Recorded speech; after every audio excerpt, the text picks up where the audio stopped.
Ça fait vraiment plaisir de voir autant de personnes ici pour les accueillir. Et c'est vraiment cool de les avoir ici. C'est vraiment sympa d'être venus nous voir. Est-ce que je peux vous demander, alors je pense que tout le monde le sait déjà, mais est-ce que je peux vous demander quand même de vous présenter en tant que groupe qui vous êtes et en tant qu'individuel, qu'est-ce que vous faites dans ce groupe?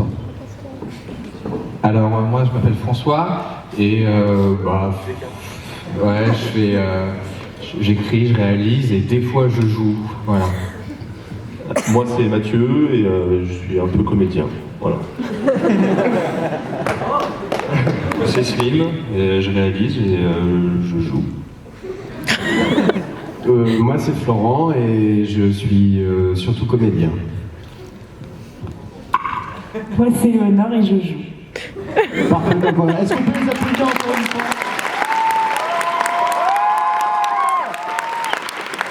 Alors, aujourd'hui, le but, c'est que vous nous parliez, voyons. Donc, on va jouer à un jeu. Le jeu, c'est simple. Vous avez levé la main si vous avez une question. On a les petits canaris dans la salle qui vont passer avec des micros et qui vont vous les filer. Si vous avez un micro dans la main et que c'est le moment de poser une question, vous avez juste à vous lever et on pointera le gagnant qui posera la question. Mais avant ça, on a quand même 2-3 petites choses à nous présenter. Est-ce que l'un de vous pourrait nous dire ce qui nous attend?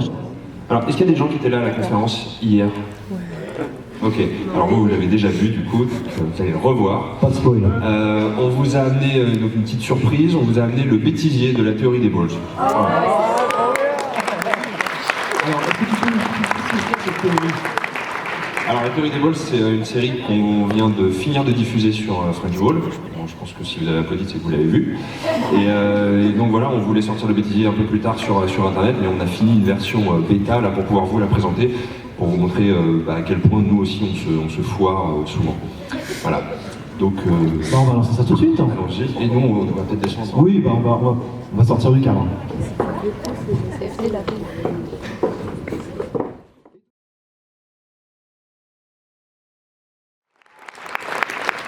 Alors, est-ce que c'est la première fois que vous montrez ce teaser? Quelqu'un? Est-ce que c'est la première fois que vous montrez ce teaser? Alors ce bêtisier, c'est la deuxième fois qu'on le montre. On l'a montré hier pour la première fois au monde. Et est-ce que les gens pourront le voir bientôt sur le net? Ce bêtisier? Oui. La série est déjà sortie en fait. Et le bêtisier il sera d'ici, je sais pas, 10 jours sur internet. Voilà, donc en exclusivité le bêtisier pour cette série qui va venir bientôt.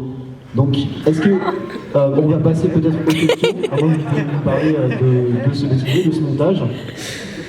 Non, je sais pas. Alors encore une fois, pour voir, si vous avez une question, n'hésitez pas à lever la main et l'un de nos collègues en jaune vont venir vous voir avec les micros. Et si vous avez un micro dans la main, il suffit juste de vous lever pour poser votre question. Alors je vois la première question ici à gauche. Alors c'est une question pour Slim. Est-ce que t'es un robot? C'est la droite, François. Est-ce que t'es un robot? Non. Juste pour vérifier. Ok, alors deuxième question qui a l'air d'être prête par ici. Lève-toi. Tu peux te lever? Ouais, montre-nous, attends, on voit tes cosplayés. Ouais, là ici, bah ouais. Donc c'est un petit visiteur. On a d'autres cosplays du visiteur ou pas ici?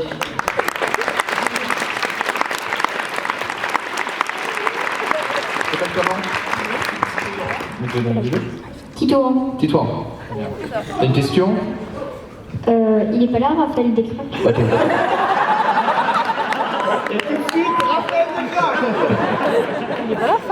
Alors, Raphaël Descraques est actuellement chez lui parce qu'il monte la prochaine vidéo de French Ball qui arrive jeudi.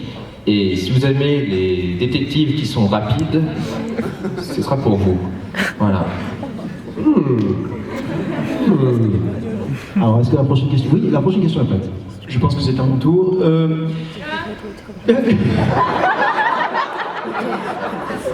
Merci, ça fait plaisir. Donc je disais, j'ai rien dit encore, mais... Alors, oui voilà, je me rappelle ma question. Est-ce qu'on aura bientôt droit à un prochain Epic Fitness avec notre cher Chin Chin et... Le racisme, c'est ton truc. Ah, c'est quand on dit chinois que c'est raciste, hein, pas Shintok. Merci, merci.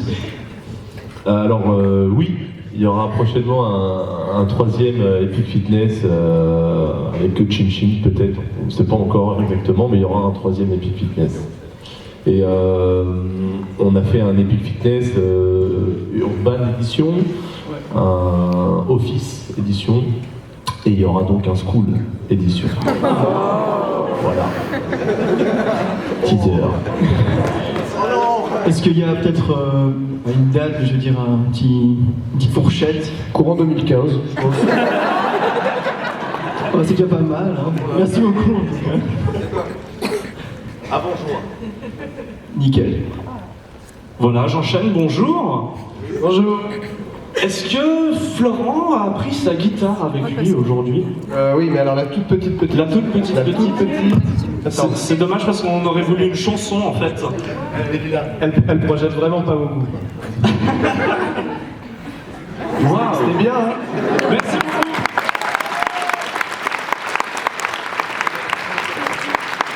On a une autre question qui est prête. Si quelqu'un a le micro qui se lève, vas-y. Quelle est la vidéo de French Ball que vous avez le préféré tourner?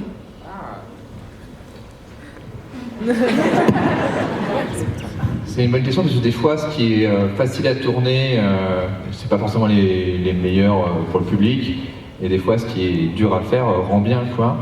Mais c'est sûr que par exemple, la partie de Loup-Garou qu'on a faite récemment, c'était super marrant à faire puisqu'il jouait vraiment, quoi. Tu t'en rappelles? Ah oui, non, c'était génial. C'était même si bien qu'en fait, nous, on avait besoin d'une partie vraiment pour pouvoir monter la partie. Et il se trouve que tout de suite, en fait, enfin, je sais pas si vous l'avez vu la vidéo. Ok. Donc, c'est une partie assez exceptionnelle et en fait, on pouvait pas rêver mieux. Et il se trouve que moi, j'étais un peu déçu parce qu'on aurait pu peut-être en faire plusieurs. Et François disait, on avait pas mal de trucs à tourner quand même. Hein. On n'avait pas non plus des heures devant nous. Mais ça, je pense qu'on aurait tous aimé en refaire une en fait. Surtout Lolo, parce que là elle avait compris les règles du jeu, donc après c'était bon. Mais pour répondre à la question, moi c'est marrant parce qu'en fait c'est au sein de la même vidéo que j'ai pris à la fois le plus de plaisir et le pire tournage en fait. C'était pour la chanson des vrais gens, la partie où on est dans la rue pour l'inspiration, tourner un peu en caméra cachée, en improvisation et tout, c'était assez terrifiant. D'ailleurs, je rends hommage à tous ces gens qui sont capables de faire ça, je me rends compte que c'est vraiment pas facile. Et en même temps, le petit payoff à la fin au concert où j'ai joué devant des centaines de personnes la chanson et que, je sais pas s'il y en a qui étaient là, mais en tout cas les gens étaient trop chauds et c'était mortel, donc ouais, moi la chanson des vrais gens, c'était vraiment un super souvenir. Alors pour moi, ce serait, il y en a deux. D'un point de vue un peu perso, ce serait Epic Fitness, parce que j'adore ce personnage, c'est très sympa à jouer et très loin de moi, pour de vrai. Après, en termes d'ambiance, ça serait, je pense, la chasse au canard. Parce qu'on s'est vraiment bien marré.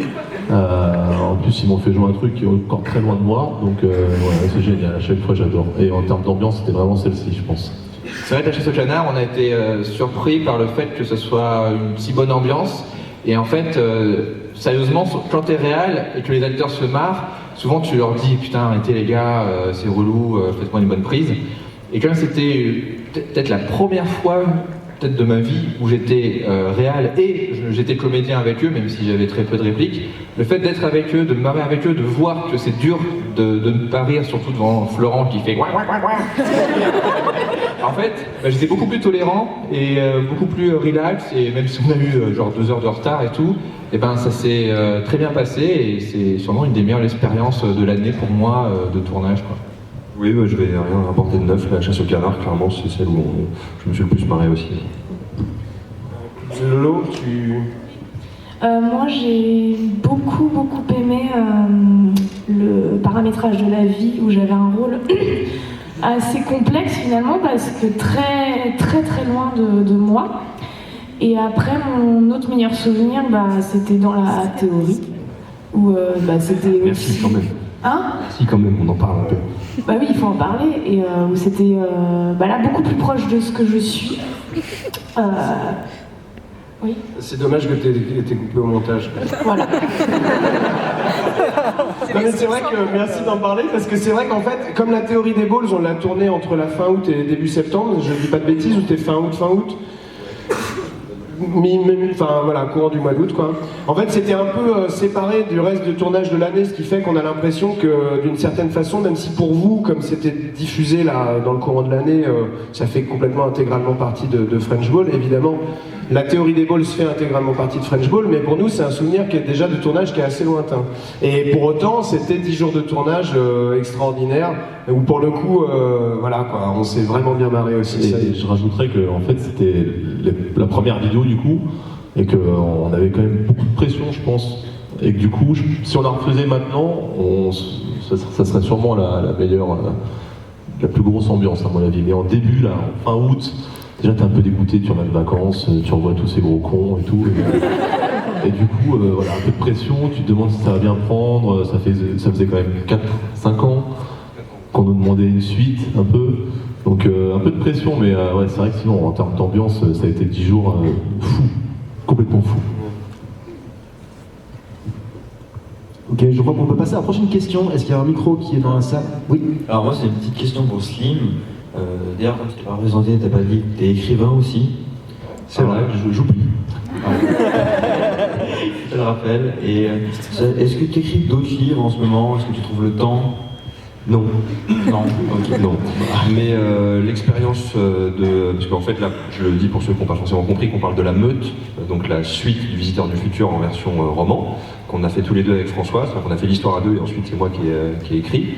Je me suis rendu compte que ça me plaisait beaucoup comme expérience. Le truc c'est que c'est super chronophage et quand on a des vidéos à faire toutes les semaines et une série à écrire, c'est pas évident. Mais je te dis pas que le prochain bouquin sera un visiteur, mais il y a de fortes chances que j'en écrive un autre quand même un jour. Ok, bah, continue franchement, c'est super. Merci beaucoup. Chronophage, ça veut dire que ça prend du temps. Alors, ça n'a rien à voir avec l'aérophagie quoi. Je crois qu'on a une deuxième question qui est déjà prête, hein, vas-y. C'était une question pour Mathieu. Tu fais quoi comme sport? Viens, il va te montrer, viens montrer. Alors je fais un peu plein de sports, mais sinon celui que je fais depuis que je suis tout petit, un peu comme toi, c'est le judo. J'ai commencé le judo à 5 ans et tu vois, j'en ai bientôt 30 et je fais du judo depuis donc 25 ans quasiment. Bravo. Voilà, du judo essentiellement, beaucoup de judo. Et oui, et en ce moment, si ça t'intéresse, non, ils s'en foutent. Je prépare le marathon de Paris aussi. Je sais pas pourquoi. Si, je me rappelle. C'est un de mes élèves de mon cours adulte, parce que je suis prof de judo. Il m'a dit, pour mes 30 ans, je vais faire un marathon, ça t'intéresse? J'ai dit non. Mais je me suis dit, allez, vas-y, viens on le faire. Je me suis dit, je vais trouver un truc. J'ai dit, et j'ai toujours dit à mon père qu'on ferait un marathon un jour ensemble, donc je peux pas le faire de mon côté, tu vois. Il dit, demande à ton père. J'ai dit, c'est une bonne idée. Il va dire non, de toute façon, je suis tranquille. J'ai demandé à mon père, papa, ça te dit de faire le marathon de Paris cette année? Il m'a dit, oui, pourquoi pas. Donc voilà, j'ai fait, bon ok, vas-y, on est parti pour le marathon, donc voilà. Là, tu fais un peu attention à toi en ce moment pour être prêt pour le... C'est ma première fois à Montreux, super. Hier, on est sortis, je suis rentré à minuit, quoi. Et j'ai pas bu de goutte d'alcool. Mais ça, j'en bois pas beaucoup d'habitude.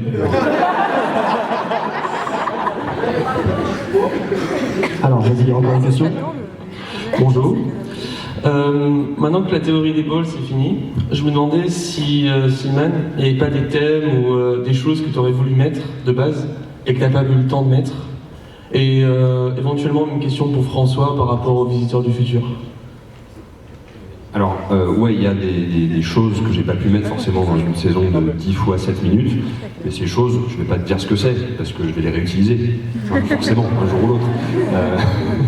Donc oui, il y aura encore, je pense, des choses à dire pour continuer l'histoire. Voilà, ouais, ça par contre, ça y sera pas. C'est qu'à un moment, il devait avoir comme galère pour faire des beatbox que le bois était trop cher. Et qu'en fait, il y avait une sorte de mafia avec un baron du bois qui gérait un peu les forêts françaises. Et qu'en fait, au concert de Chris, à la fin, le premier fan de Chris, c'était le baron du bois. Il disait putain, mais je kiffe trop la hard musette. Et du coup, ils avaient des tarifs sur le bois grâce à ça. mais je me suis dit c'est un peu capillotracté. Capillotracté, ça veut dire Et capillotracté, ça veut dire tiré par les cheveux. Mais voilà, du coup, j'ai pas aimé. Belle histoire. Alors, qui a le micro de près ici? Ici. Au fond. Donc j'avais une question par rapport à, bon, à peu près tout le monde. Est-ce qu'il est prévu que la meute sorte en épisode? Alors quand tu dis en épisode, c'est genre filmé? Oui, filmé. En fait, quand on a écrit La Meute avec Slim, le premier truc qu'on s'est dit, c'est qu'est-ce qu'on pourrait écrire qu'on ne fera jamais en vrai filmé, quoi. C'est ça qui nous a inspiré de se dire ah super, on peut mettre ça, on le fera jamais, on peut mettre ça, on le fera jamais. Et donc c'est pour ça qu'il y a beaucoup d'enfants dans La Meute. C'est très compliqué de tourner avec des enfants, surtout quand on leur fait faire et dire ce qu'ils disent et ce qu'ils font dans La Meute. C'est un peu compliqué. Donc on s'est un peu lâché là-dessus. Et aussi parce qu'il y a ce système de narration subjective et tout qui est très propre au roman. Donc c'était pas très intéressant de faire en vrai, quoi. Donc moi-même je saurais pas te dire si c'est une bonne idée de le faire en série. Voilà. Qu'est-ce qu'il y a, Lolo? Moi c'est des vieux souvenirs. Bon, à moins qu'il y ait le vouloir raconter ses souvenirs, on va passer à la prochaine question. Alors, on a eu le droit au meilleur moment des tournages. Est-ce que peut-être les pires maintenant? Moi, de tout ce qu'on a tourné, le pire moment, et je pense que c'est pareil pour toi en fait, c'était le début de la saison 2 du Visiteur. Tu parles de toute notre vie? Toute la vie, tout ce que vous voulez, enfin, ce que vous avez partagé avec nous. Parce qu'on passait d'une saison qui était vraiment très à l'arrache à une saison avec des ambitions, et du coup il y avait beaucoup plus de pression sur le premier jour de tournage, et c'est la seule fois où François et moi on s'est engueulé quoi, sur un plateau. Et depuis on s'est réconciliés.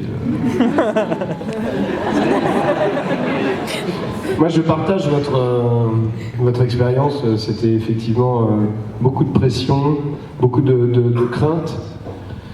Et une fois que la saison s'est lancée, au final, c'est devenu une saison du Visiteur comme une autre, c'est-à-dire avec beaucoup de plaisir et de complicité, je dirais. Mais c'est vrai qu'au début, c'était un peu tendu. Ouais. C'était le début de saison 2, les 3 premiers épisodes de la saison 2 ont été tournés en même temps, avec une équipe normale de tournage pour nous, mais à une époque où le Visiteur n'avait pas été fait pour être tourné dans ces conditions-là. Et donc on essaie de reproduire la spontanéité tout en ayant beaucoup de gens, beaucoup trop de gens. Et quand on a fait ces 3 premiers épisodes, et certains peut-être s'en rappellent, on les a diffusés au Japan Expo en disant bah voilà, on sait pas si on fera une suite et tout.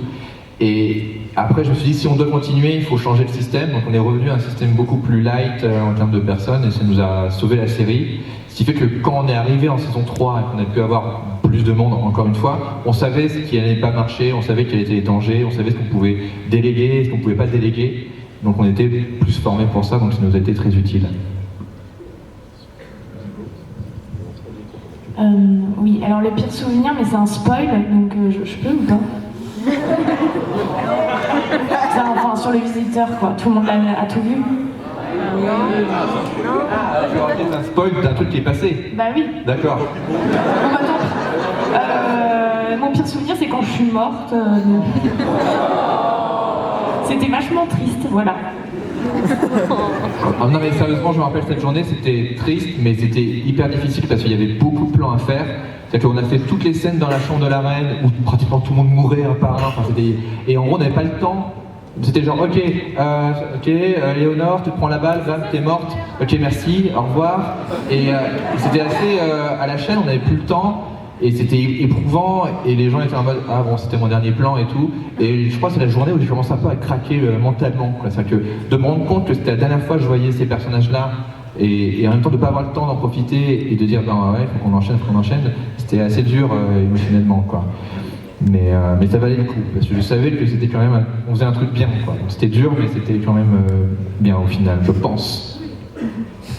Et l'expérience la plus dure pour moi, c'était sûrement le début de la saison La Théorie des Balls, où les plans où en fait je suis en super boxeur rouge là, qui sont à la fin de la saison, sont en fait tournés les premiers. C'est les premiers qu'on a tournés quasiment.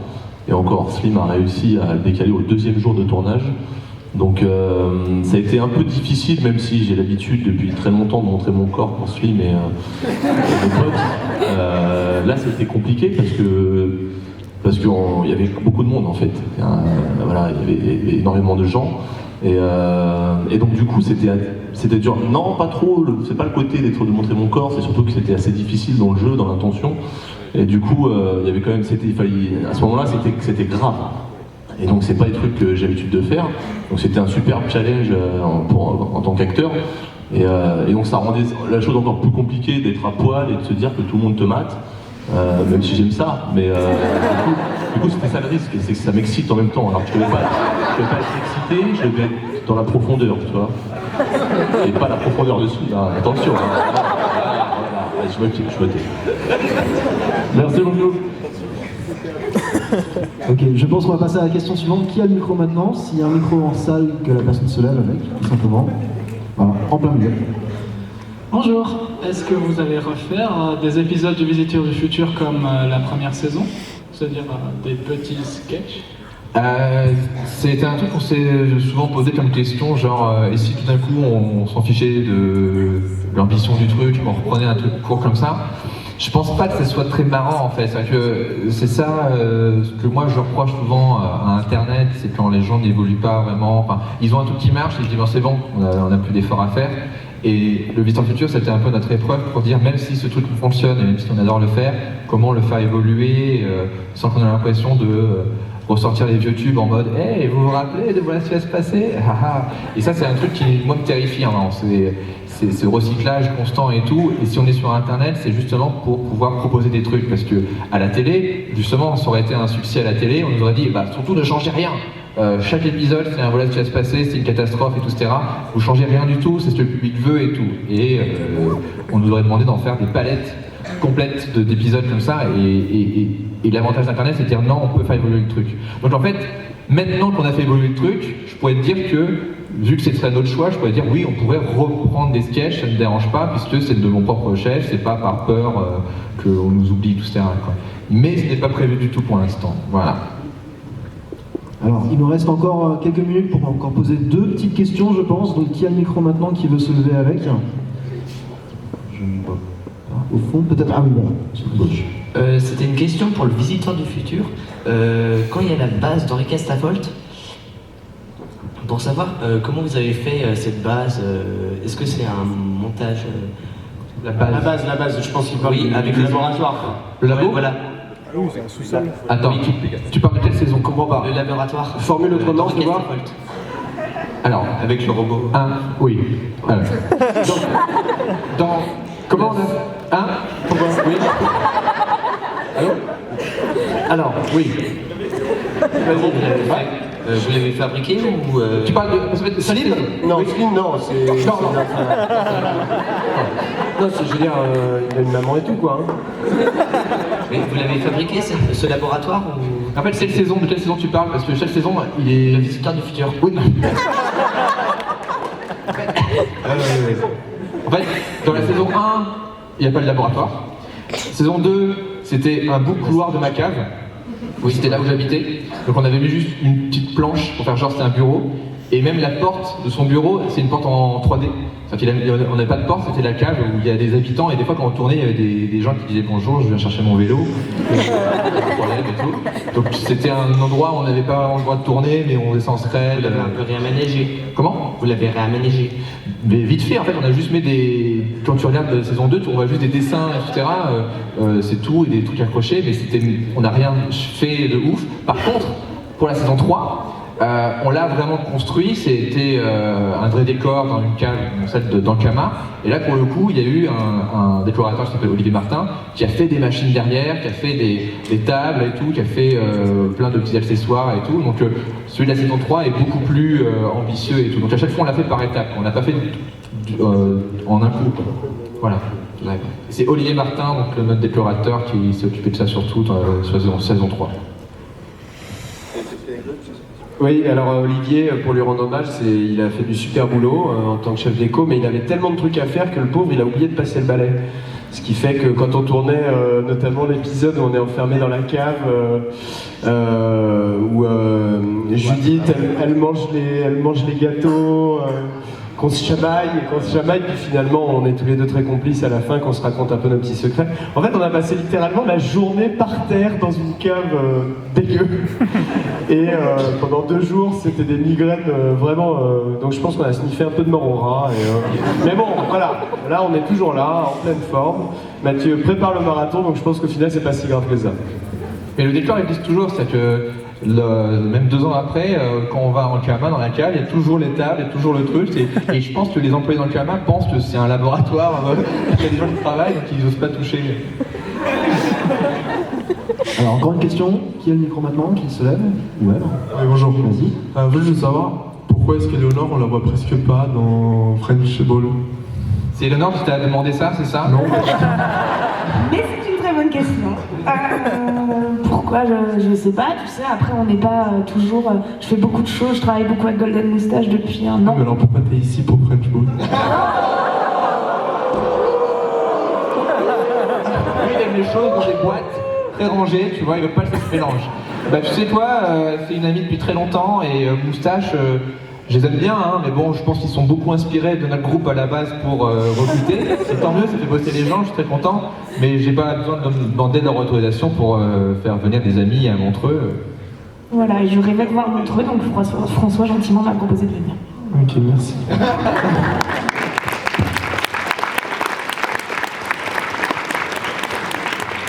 On va passer maintenant à la question suivante. Qui a le micro? Il y a un micro là-bas, tout au fond. Alors c'est plutôt un conseil en fait. C'est toi qui me donne le conseil ou c'est... Oui. Oui, d'accord. En fait avec des amis on voudrait faire une web série et puis je me demandais si vous auriez des conseils à nous donner. D'accord. Non mais alors j'essaie d'être sérieux et concis parce que voilà, sinon on va perdre... c'est peu compliqué. Très important. Est-ce que tu as un scénario déjà? Pas vraiment. Non, je vous explique, c'est bien. Parce que ça sert à rien d'écrire si t'as pas tes contraintes. Donc je mets en place dans ta tête tes contraintes, genre ok, j'ai 2 amis, j'ai un garage, j'ai 2 amis, bah oui, bah au début moi j'avais un ami et un frère. Hein, donc, pars de ça et dis-toi qu'est-ce que tu peux créer là-dedans. Tu vois, te dis pas tiens alors le dragon sort de sa caverne, voilà, tu peux pas commencer comme ça. Donc pars de tes contraintes, écris en fonction de tes contraintes. Moi j'avais un bois de Vincennes, j'avais Emmaüs qui nous fournissait des vêtements et j'avais des potes qui jouaient bien quoi. Mais donc on s'est parti de là et je savais comment faire un mec qui apparaissait de nulle part. Voilà. Donc, on est parti de là quoi. Donc pars de tes contraintes avant d'écrire ton scénar, très important, et fais un truc court. Voilà, et sonne le son, parce que en web série souvent on pense que c'est l'image le plus important, mais bizarrement non, parce que maintenant les caméras, toutes les appareils photo font des belles images un peu presque de base, alors que le son c'est un truc qu'on ne dit pas assez, mais si une image est mauvaise, on peut se dire c'est un effet de style. Si un son est mauvais, si on n'entend pas le dialogue, c'est pas un effet de style. Donc voilà, sonne le son, voilà. Ok. Voilà. Écoutez, je pense que c'est tout pour les questions, puisque vous êtes quand même joignable tout le week-end sur le stand d'Ankama. Ouais, cet après-midi, mais on sera pas très longtemps parce qu'après on doit prendre un train. Voilà. Donc on sera là-bas vers 15h30, je pense. Donc parfait. Bah écoutez, si vous voulez encore poser quelques petites questions à nos amis les French Nerds, n'hésitez pas à aller les voir pour les autographes aussi, hein, et pour en parler, faire des photos, tout ça. Mais il me semble que vous avez trouvé quelque chose pour finir ici aujourd'hui. Qu'est-ce que vous avez pour nous? Oui, pour ceux qui ont vu la théorie des balls, à la fin il y a la chanson de Chris, et du coup on vous la met en version longue, donc pour l'instant il n'y a pas encore de clip, mais voilà, donc, si vous voulez l'écouter, merci. Voilà, bon, on va continuer encore, on va voir si on peut faire ça.